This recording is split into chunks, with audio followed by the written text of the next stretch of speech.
على رسوله الكريم أعوذ بالله من الشيطان الرجيم بسم الله الرحمن الرحيم إن الله يحب الذين يقاتلون في سبيله صفا كأنهم بنيان مرصوص পিপুল ইউনিয়নের 1 নম্বর ওয়ার্ড কর্তৃক আয়োজিত বাংলাদেশ জামাত ইসলামী এই দোয়ার মাহফিলে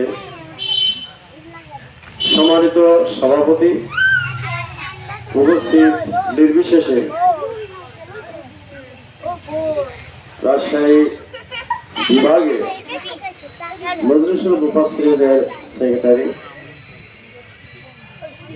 মাওলানা রুহুল আমিন জিয়াদি সাহেব, উপস্থিত আছেন নরনাগা থানা বাহিনীর সম্মানিত আমির জনাব আব্দুর রব সহ দায়িত্বশীল বৃন্দ, সমবেত কর্মী ও সুধী মণ্ডলী, আসসালামু আলাইকুম ওয়া রাহমাতুল্লাহ।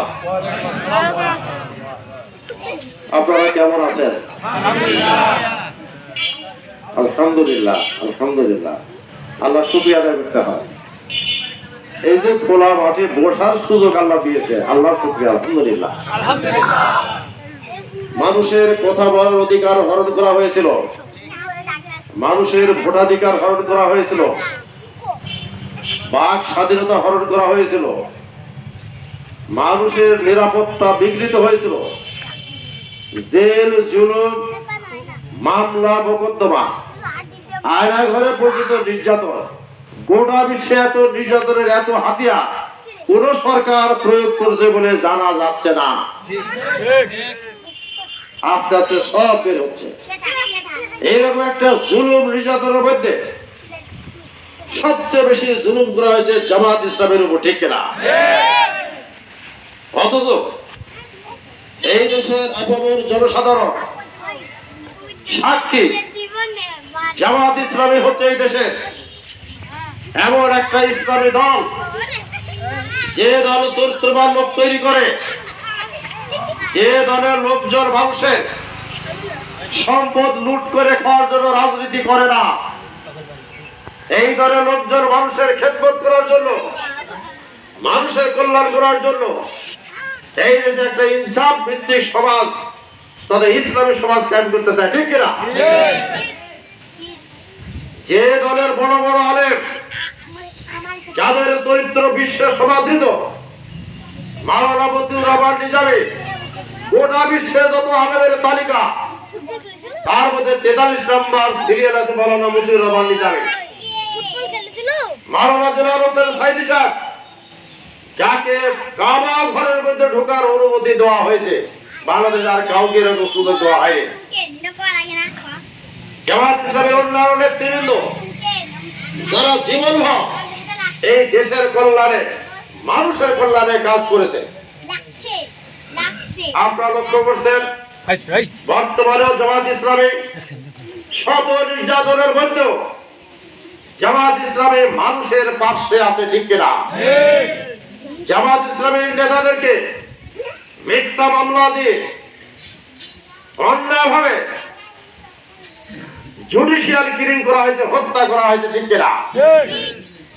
জামাতের নেতৃবৃন্দ জানে যে এই জালেম সরকার ভারতের সহযোগিতায়, ভারতকে খুশি করার জন্য, ভারতকে দেশটা বিক্রি করে দেওয়ার জন্য, ভারতের অর্ডারে তারা মনে করছে যে ভারতের বিরোধিতা করবে জামাত ইসলামী, তাই এই দলকে শেষ করে দিতে হবে।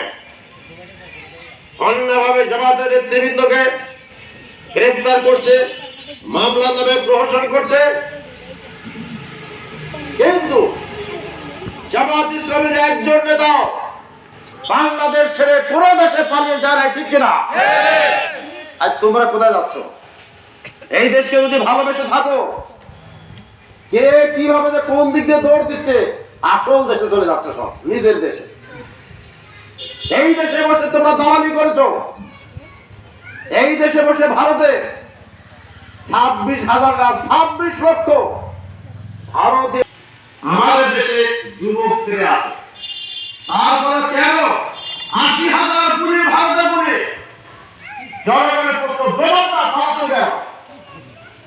এই সব পুলিশেরা নির্বিচারে গুলি করে দেশের মানুষকে মিছিল বের করে গুলি কিছু লোক এক জায়গায় তাও বলি ভারতের 80 থেকে সব ফেসবুকে চলে আসছে 80,000 ভারতীয় পুলিশ বাংলাদেশে অনেকে চলে গেছে এখন আসলে পলাইতে পারে